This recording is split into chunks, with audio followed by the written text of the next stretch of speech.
Conversation cœur à cœur avec toi aujourd'hui sur l'engagement envers soi-même. Ah, ça a été un sujet tellement, en fait, révélateur pour moi aujourd'hui de venir te parler d'engagement parce que j'ai observé dans le cours de ma vie que je me suis engagée beaucoup envers les autres, envers des projets, envers la réalisation des projets des autres. Mais est-ce que je me suis vraiment engagée envers moi-même, envers ma santé, mon bien-être, engagée, se dire oui à soi? Et même subtilement, j'avais l'impression d'être engagée envers moi-même, mais en fait, la vérité, si je me regarde vraiment dans les yeux, ça a été que je me suis engagée pour des résultats, je me suis engagée pour une réussite, je me suis engagée pour quelque chose d'extérieur à moi qui a fait en sorte que je me suis cherchée. Puis quand je dis je me suis cherchée, c'est qui je suis. Alors, tout a été un point de départ de commencer par un petit pas, de dire je m'engage envers moi pour être disponible à. Le premier pas que j'ai fait, c'est disponible à l'adoption d'un chien. J'avais 40 ans, j'en ai 47, 7 ans plus tard, je me dis, OK, je me suis engagée à ce moment-là. Et même à ce moment-là, quand je me suis engagée de dire, j'adopte un chien, c'était, je m'engage pas envers lui, je m'engage envers moi pour que je sois disponible pour moi, pour être là, présente envers moi-même, pour que je puisse être disponible pour l'autre. Et ce que ça l'a créé, c'est que la magie a opéré, j'ai rencontré mon amoureux. Maintenant, la vie m'a amené cet amoureux-là dans ma vie, s'est présenté, il y a eu un match, il y a eu un match, il y a eu une rencontre. Et ça fait 7 ans, ça aussi, ce chemin-là d'engagement envers mon amoureux qui est Martin. Maintenant, Hector, mon amoureux, mon chien, mon amoureux Martin, et tout ça, je marchais main dans la main, tous ensemble, pour pouvoir arriver aujourd'hui à parler d'engagement. J'avais perdu de vue cet engagement-là. Je l'ai fait envers moi-même pour être disponible envers mon chien. Avant cette période-là, j'étais plutôt engagée envers un objectif qui était extérieur à moi. Un objectif de réussir, de me trouver, de développer mon entreprise. Et je cherchais plus de confiance, je recherchais plus d'authenticité, je recherchais plus de vérité, plus d'unicité, de profondeur, de connexion, de facilité, de joie. Mais dans ce chemin-là, j'ai observé que je marchais à côté de moi. J'étais à côté de la traque de moi-même. J'existais pas pour moi. J'existais toujours pour quelque chose. Et ça m'a motivée, là. T'as même pas idée à quel point ça m'a motivée à continuer à avancer. Comme si c'était la carotte de l'âne au bout d'un bâton qui faisait en sorte que la carotte, les objectifs, les intentions que je mettais, qui étaient comme la carotte qui faisait que je continuais à avancer. Cette carotte-là extérieure, cet objectif-là extérieur de réussir, performer, passer telle étape, tu sais, hey, je vous dis, là, j'avais 20 ans, 23 ans, 26 ans, puis là, je me disais, je vais-tu rencontrer l'amour? J'aimerais ça vivre tel amoureux, telle affaire.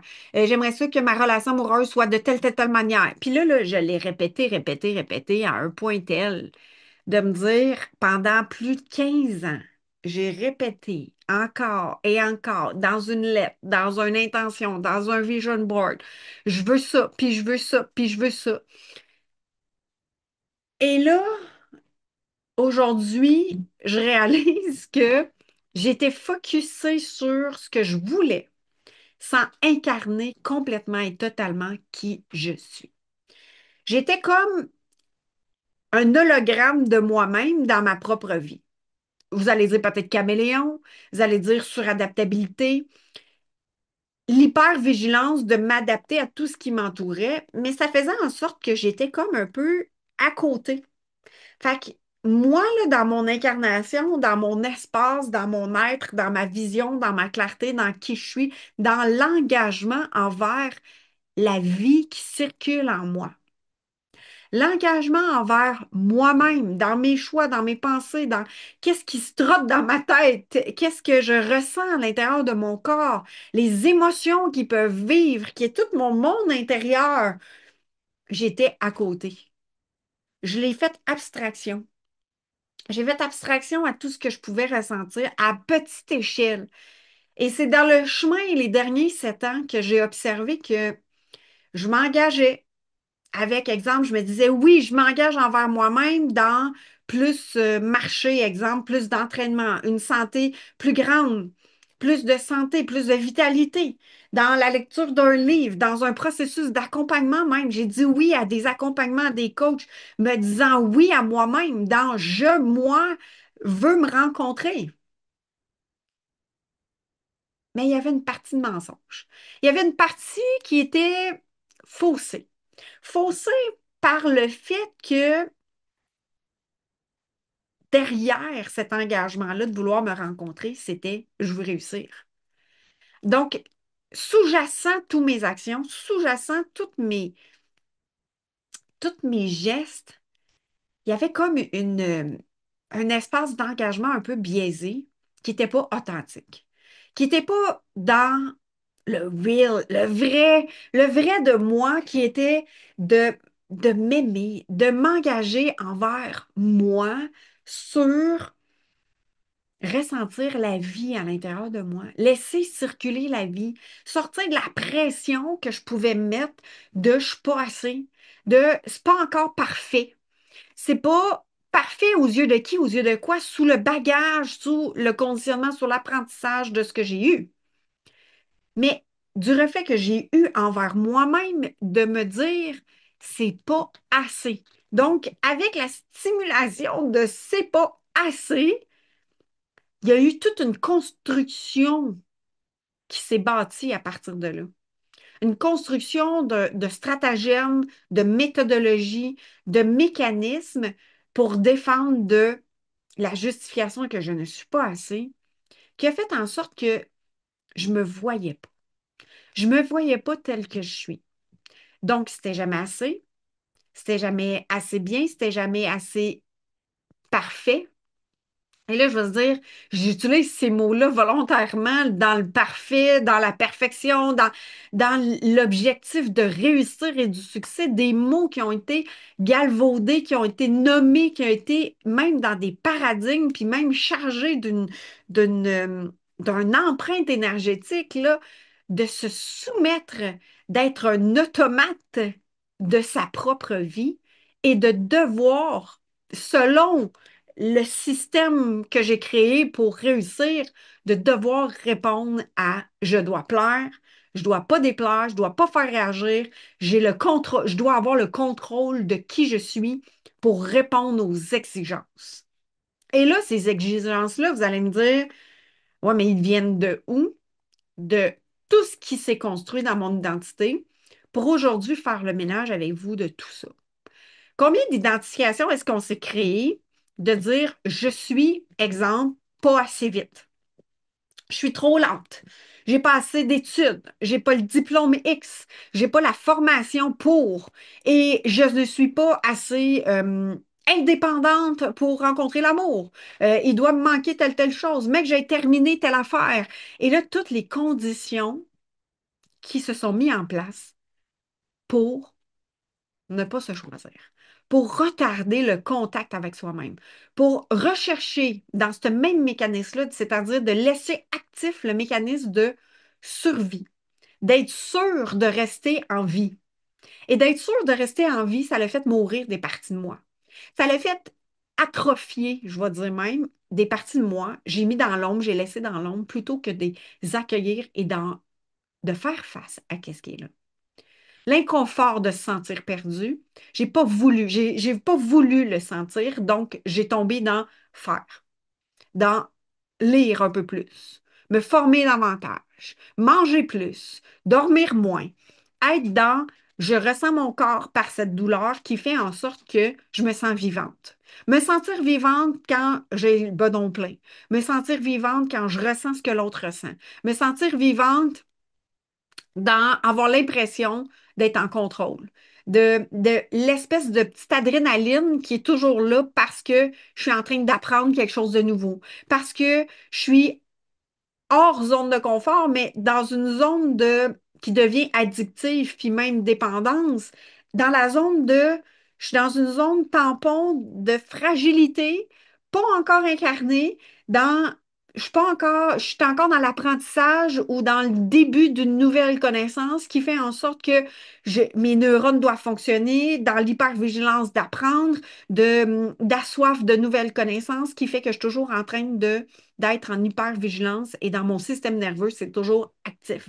Qui fait que j'ai maintenu ce système de survie-là en hypervigilance, les connexions allumées, et c'est moi qui ai créé ça pour avoir l'impression d'exister. Et là, est-ce que ça fait que je suis engagée envers moi-même? J'embrasse de l'air. Ça, je peux vous le dire. Comme une poule pas de tête, là. Ça déménage. Par contre, est-ce que c'est vraiment incarné? Est-ce que c'est vraiment intégré à l'intérieur de soi? Est-ce que c'est vraiment déposé à l'intérieur de soi? Est-ce que c'est vraiment dans l'essence propre qui rayonne ou c'est en défensive ou est-ce que c'est en mécanisme de survie ou est-ce que tu as l'impression d'être en réaction tout le temps? Et c'est épuisant d'être en réaction tout le temps. C'est épuisant, c'est essoufflant, c'est décourageant. Tu vois pas de résultats, tu vois pas ce que tu penses devoir voir avec tous les efforts qui sont mis. Et là, est-ce que ça peut s'appeler de la performance, de l'hyperperformance, de la vigilance, de l'hypervigilance, de l'hypersensibilité? Euh, Peu importe comment tu l'appelles, ce que j'ai observé, c'est que ça créait le fait d'être à côté de mes bottines. Ça créait le fait d'être pas ancré en moi, d'être à côté de moi, d'être la pâle copie de quelque chose, de vouloir essayer d'être, mais sans nécessairement être. Et vouloir essayer d'être, là, il n'y a pas rien de mauvais dans soi, en soi là-dedans. J'ai fait ce chemin-là pour essayer de me trouver, pour essayer de me rencontrer, puis de découvrir qui je suis. Et quand je vous nomme ça aujourd'hui, puis je me vois en train de vous parler, me filmer, puis en même temps, je me vois, puis là, je me rencontre à votre rencontre, avec le contact qu'on a ensemble. Il y en a qui vont écouter juste ma voix, il y en a qui vont me voir en vidéo aussi en même temps. Puis là, quand je me regarde, je me dis, est-ce que je l'ai vraiment rencontré, cette femme-là, dans une authenticité, dans un cœur à cœur?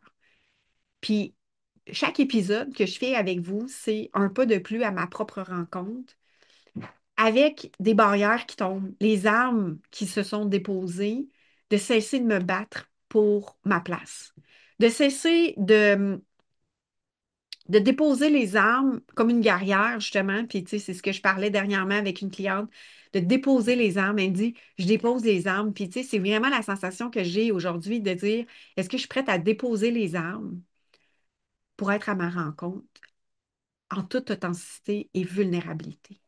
Qui, moi, je suis? Est-ce que je suis prête à m'engager envers moi-même? Moi étant moi dans mes ressentis, dans mes perceptions, dans mes réactions, dans mes actions, dans les sensations de se sentir perdu, d'être engagé dans cette partie-là de moi qui des fois se sent perdue, d'être engagé envers moi puis de l'accueillir, cette partie-là, de ne pas vouloir la repousser, de ne pas vouloir la transformer comme elle en n'étant pas correcte, en n'étant pas assez ou pas suffisante. C'est un chemin que j'ai tellement marché de vouloir justement transformer les parties de moi parce que j'en avais dédain, parce que j'en avais honte, parce que j'ai trouvé dégueulasse. J'ai trouvé pas assez belle, pas assez parfaite. Et quand j'ai commencé à justement observer cette observation-là que j'avais de dire, je l'ai donc bien critiqué qui je suis. Qui je suis, critiqué dans un sens où est-ce que je l'ai jugé parce que j'ai pas encore assez appris. Je suis pas rendue là où je voudrais. J'ai pas été à la hauteur dans telle situation. J'ai encore réagi ici. J'ai eu une réaction. Je suis vivante. Est-ce que c'est normal que justement il y ait des réactions, que des fois il y a des pleurs, des émotions, que des fois il y a des mots qui sortent qui peuvent faire réagir quelqu'un. Des fois il y a un manque de responsabilité envers soi-même, puis que finalement tu es en projection sur l'autre, puis que tu garoches sur l'autre ce que tu vis sans même t'en rendre compte. Je suis vivante. Et la vie fait en sorte que il y a un monde intérieur qui est vivant et qui vit à travers nos énergies, nos mots, nos gestes. Et je me suis sentie le fait d'être à côté de ma traque, à côté de moi, à côté de mes bottines, ne pas être ancrée. Ne pas être ancrée dans mon foyer intérieur, c'est-à-dire moi, mon corps, mon être, la place que j'incarne. Incarner sa vie, incarner la vie en toi, incarner ton espace, incarner qui tu es, se considérer, cesser de choisir les autres avant soi-même. Je me suis vue dire même être errante, être comme le vagabond. Il y avait une série quand on était jeune, ça s'appelait Le Vagabond. C'était un chien qui se promenait de ville en ville, comme Lucky Luke, vagabondé. Comme si tu es là, mais tu n'es pas tout à fait là. Tu es là dans un automatisme de accomplir des tâches un après l'autre, de passer ta liste, ta to-do list, puis de dire, OK, check, je l'ai faite, c'est quoi la suite, c'est quoi la suite, c'est quoi la suite? Est-ce que je vis? Vivre, c'est ressentir qui tu es. Vivre, c'est quoi la vie pour toi? C'est quoi de vivre, de laisser circuler la vie en soi? Il y a des jours où est-ce que, justement, il y a un inconfort, puis tellement pas engagé envers moi-même que je fais la fuite, je le tasse. Puis là, j'embarque dans d'autres choses, pas consciente que je passe complètement à côté, puis que je m'en coupe complètement parce que c'est un réflexe naturel, c'est mon mécanisme de survie. Pour rester en vie, je ne dois pas ressentir. Je peux ressentir ce que l'autre vit, mais pas moi, parce que moi, ça n'a pas de valeur. C'est ce que j'avais appris. Ça n'avait pas de valeur, ce que je ressentais, ce que je vivais, mon point de vue, mon idée folle, dite folle de l'extérieur, mon idée farfelue parce que je l'ai jugée, parce que c'est ce qu'on m'a reflété. Alors, est-ce qu'il y a des faiblesses? Est-ce qu'il y a des forces? Est-ce qu'il y a des défauts? Est-ce qu'il y a des qualités? Puis en fait, c'est quoi ça, des défauts, des qualités? Est-ce que c'est l'identification que les autres en ont faite sur leur point de vue, sur ce que eux réagissent ou bien ont accepté ou pas, ou ont été sous condition? Donc, s'engager envers soi-même. Engagez-vous envers vous-même. Est-ce que tu t'engages plus envers justement ce que tu vas avoir l'air pour être aimé, pour l'amour que tu attends, ou engagé envers toi sur qui toi tu es? Est-ce que toi tu vas t'aimer sans condition, sans te renier, sans te flageller, sans te critiquer? Puis même si tu te critiques, de t'accueillir dans cet espace-là, puis d'aimer la partie justement qui dit, ouais, je me sens comme ça. Qu'est-ce qu'elle a à dire, cette partie-là de toi? Et c'est ça, plus je m'interroge sur la partie de moi qui se critique, qui se juge, qui se dit ne pas être à la hauteur ou ne pas être assez, et que je l'interroge, cette partie-là, comme étant une partie intégrante, complète et entière, et de lui dire, qu'est-ce que tu as à m'apprendre aujourd'hui de moi? Qu'est-ce qui aujourd'hui fait en sorte que je me critique dans cet aspect-là de ma vie? Qu'est-ce qui aujourd'hui me demande justement un effort parce que c'est lourd sur mes épaules? Je communique des nouveaux textes, des nouvelles communications, puis je me critique, je me juge. Et ça, je me suis observée, puis je me suis dit, je me sens perdue quand j'écris, je me sens perdue quand que je communique ma voix. Et je me suis engagée envers cette partie-là de dire, je suis prête à t'écouter, je suis prête à t'entendre, je suis prête à te recevoir, puis je suis prête à justement aller découvrir ce qui a été blessé à l'intérieur de moi dans cette partie-là, de m'engager à m'entendre et écouter cette partie-là de moi qui se révèle lorsque j'écris, lorsque je communique, lorsque j'ouvre à me choisir et à me considérer importante dans ma vie. Il y a juste moi qui peux habiter mon espace pour laisser circuler la vie en moi. Donc, puis j'apprends de cette partie-là de moi, elle qui a été blessée parce que justement, ça avait ni queue ni tête ce que je disais. C'était pas supposé d'être dit. C'était pas de même que c'était supposé d'être dit. Ça a fait réagir les gens autour de moi quand j'ai nommé une certaine vérité pour moi, tout bonnement dans une enfance où est-ce qu'il y avait un non-dit qui devait pas être dit, puis que moi j'ai nommé. Et là, la fermeture, j'ai vu que ça l'avait dérangé parce que ça l'avait blessé, parce que ça l'avait créé quelque chose d'un inconfort tellement grand que je me suis fermée à partir de là. Donc, quand je parle à partir de ma vérité, à partir de ma voix, à partir de mon intuition, à partir de ce que j'ai envie de transmettre, en lien avec la communication, écrite, verbale, physique, tu sais, quand j'écris avec toute mon énergie, il y a un doute à l'intérieur de moi qui se réveille. Il y a une critique qui apparaît. Il y a un jugement qui se met en place. Parce que pour rester en vie, pour survivre, dans mon mécanisme de survie, mon inconscient, il a dit, ferme ta boîte, tais-toi, zip, dis plus rien. Fais attention à ce que tu dis. Fais attention à ce que tu dis pas. Comment tu le dis, de la manière que tu le dis. Tu vois bien, ça a fait réagir. Il y a eu un moment où est-ce que ça a été marqué en moi. Et si je ne l'accueille pas, cette partie-là, si je ne m'engage pas à l'accueillir, à être là envers moi, présente à moi, en moi, je pars dans vrille dans ça. Je me justifie. Ça tourne en boucle. Je n'arrive pas. Je ne le nomme pas. Comment je le dis, de la manière que je le dis, pourquoi je le dis, comment je vais le dire. Et là, je cherche toutes les manières possibles, imaginables de le dire. Et là, je vais vous donner une anecdote.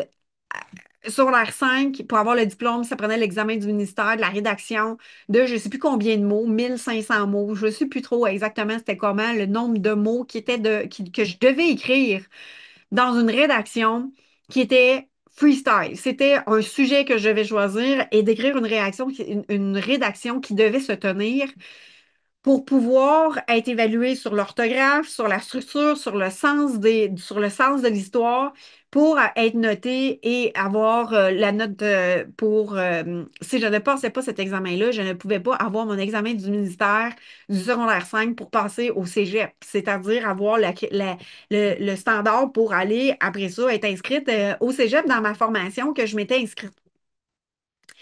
Ça, on fait ça à partir du secondaire 4. Secondaire 4, je fais l'examen, je l'ai échoué. Secondaire 5, j'ai fait l'examen, je l'ai échoué.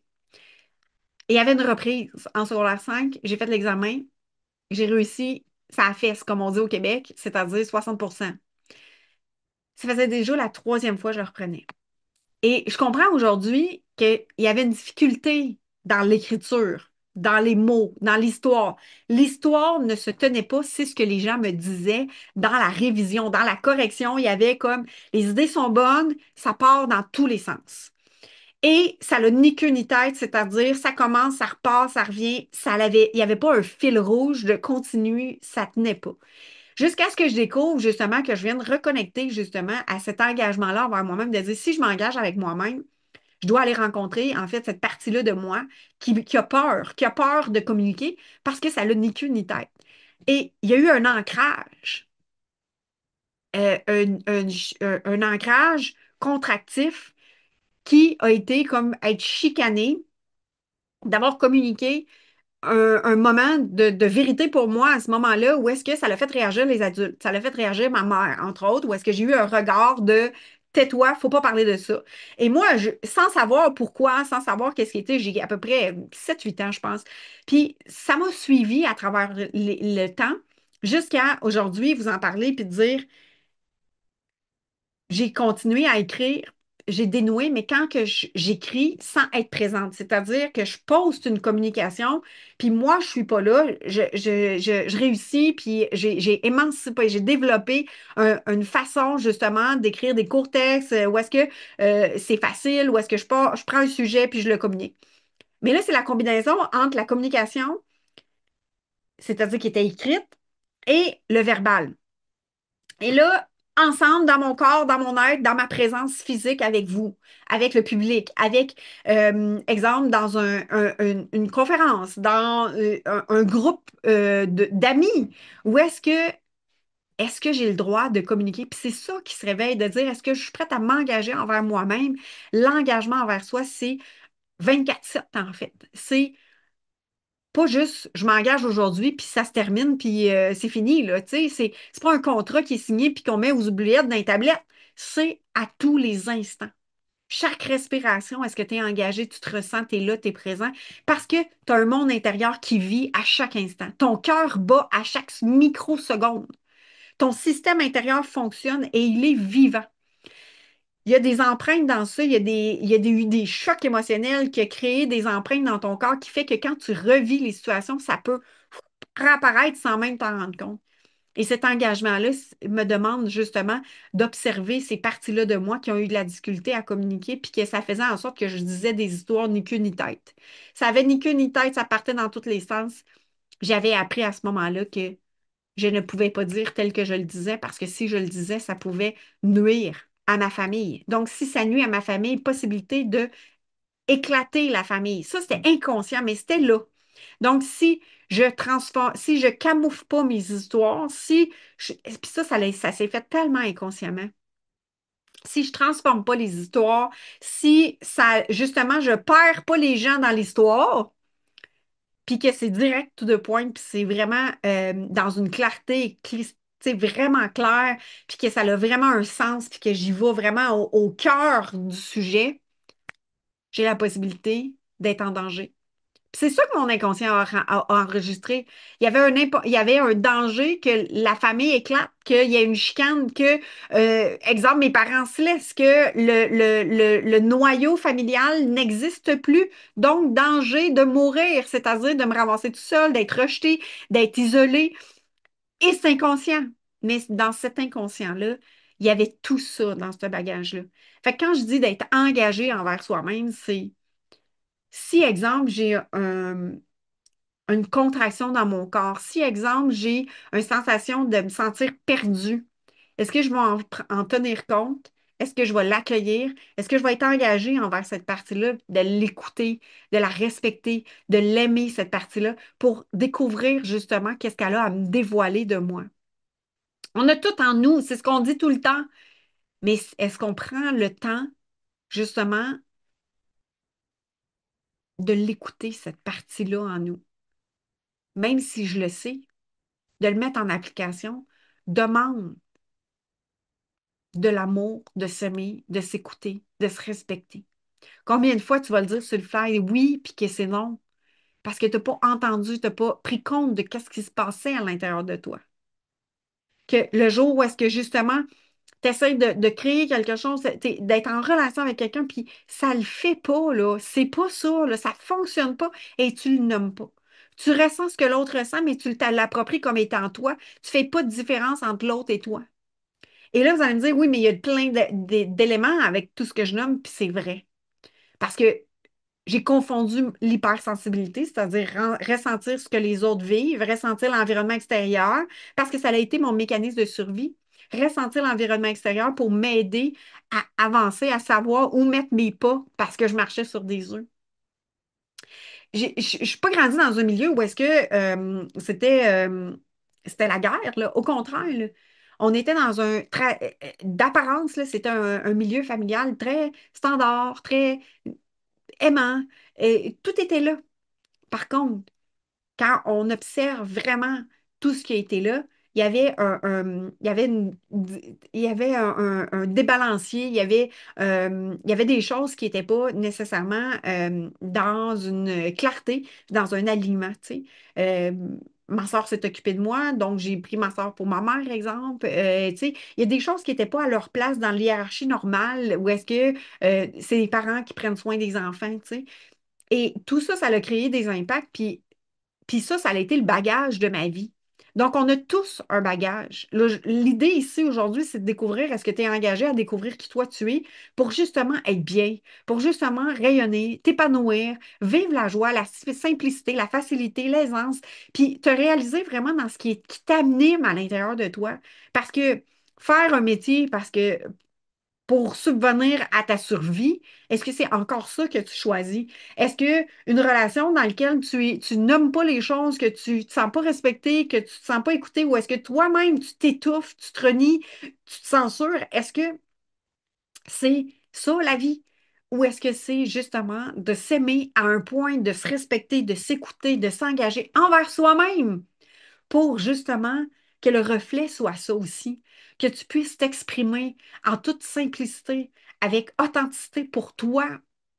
Parce que quand justement je m'exprime avec authenticité, c'est pas pour faire plaisir à l'autre, c'est pas pour être aimé, c'est pour me respecter moi, pour me sentir bien, pour que je puisse briller et rayonner moi-même. Parce que quand je me sens bien, c'est quand je rayonne. Si je me contracte, puis que je passe ma vie à me contracter, puis je m'occupe jamais de ça, mais ça fait des mots MAUX dans mon corps physique. Ça fait comme un nuage, comme le Charlie Brown, qui continue à suivre au-dessus de ma tête. Ça crée là une frustration, une colère, une rage de dire oui, mais je dois pouvoir m'exprimer. Est-ce que je suis engagée envers moi? Est-ce que je m'accueille dans ce que j'ai envie d'exprimer? Est-ce que je me soutiens moi-même? Donc, l'engagement, il y a plein de facettes à travers l'engagement envers soi. Puis très souvent, j'ai été plus engagée envers les autres, que l'autre soit bien, que l'autre se réalise, que l'autre vit ses projets, que l'autre ne réagisse pas justement, qu'il puisse justement être tellement bien. Moi, c'était pas grave. Moi, je vais m'arranger. Moi, je vais me débrouiller. Moi, je vais faire, tu sais, je vais prendre du temps plus tard pour moi. Mais est-ce que c'est le temps maintenant de s'engager envers soi-même, de s'aimer pour être toi librement? Qui toi tu es? Pas ce que l'autre aime ou ce que l'autre choisit. Moi, je me souviens, là, en voyage, là, on était souvent à dire, euh, je transformais mes choix, mes désirs en questions, puis que si l'autre disait pas un accord en même sens, j'ai transformé ma façon de m'exprimer en m'assurant que l'autre personne soit en accord. Donc, je n'étais pas dans une authenticité de, hey, j'aimerais ça qu'on arrête au kiosque de légumes. J'ai envie d'aller me chercher des fruits frais de ce kiosque de légumes-là. Hey, est-ce que ça te tente de t'arrêter ou d'arrêter au kiosque de légumes? Oh non, ça ne me tente pas. Puis je suis pas en train de m'engager envers moi dans mon besoin, dans mon élan, dans ma spontanéité. Alors, je t'invite à observer justement dans quel endroit est-ce que tu es vraiment engagé envers toi, puis dans quel endroit est-ce que tu ne l'es pas. Dans quelle sphère de ta vie, dans quel espace, dans quel moment. Ça se peut que je sois plus engagée envers justement le succès de mon entreprise que moi-même. Fait que je m'oublie. Je suis à côté de mes bottines. Je me ressens pas, puis j'avance tête baissée, comme une guerrière, comme un automate. Mais tu es vivant, tu es vivante. Ça se peut que je sois plus engagée envers mon couple, le bonheur de mon chum, exemple, que de moi-même. Mais toi, t'es où? Fait que j'avais l'impression de ne pas être vraiment intégrée, incarnée dans mon être. Fait que j'avais l'impression de flotter. J'avais l'impression d'être très engagée dans des fondations, d'être justement, tu sais, le camion de service qui se déplace partout pour aider tout le monde. Mais toi, là, est-ce que tu as tes fondations intérieures? Est-ce que tu es engagé envers toi-même? Est-ce que tu te vois? Est-ce que tu te reconnais? Est-ce que tu te considères? Est-ce que tu te choisis? Est-ce que tu te valorises? Belle intégration et belle réflexion à travers cet engagement-là. Engagé envers soi, c'est ne pas juger qui tu es, mais t'accueillir dans les moments où est-ce que tu mets un genou à terre, dans les moments où est-ce que tu t'es égaré, dans les moments où est-ce que tu t'aimes, dans les moments où est-ce que ça va super bien, d'être avec toi, pas attendre que quelqu'un va être là pour toi, mais d'être vraiment avec toi-même. Et quand j'ai commencé à m'engager avec moi, ma vie a basculé. Ma vie a eu un point de bascule sur l'engagement où est-ce qu'aujourd'hui, justement, tu sais, il y a une co-création dans ma relation avec Hector, qui est mon chien, dans ma relation avec mon amoureux. Et toute cette co-création-là fait en sorte qu'il y a de la place pour chaque personne. Si tu es là, c'est que tu as un espace, tu as un être, tu as un corps physique. Et cet espace-là, est-ce que tu l'habites vraiment? Est-ce que tu le vis vraiment? Ou est-ce que tu le vis en hologramme, en filigrane, en étant toujours teinté de l'extérieur ou vraiment ta propre authenticité? Et je te dis à très, très bientôt.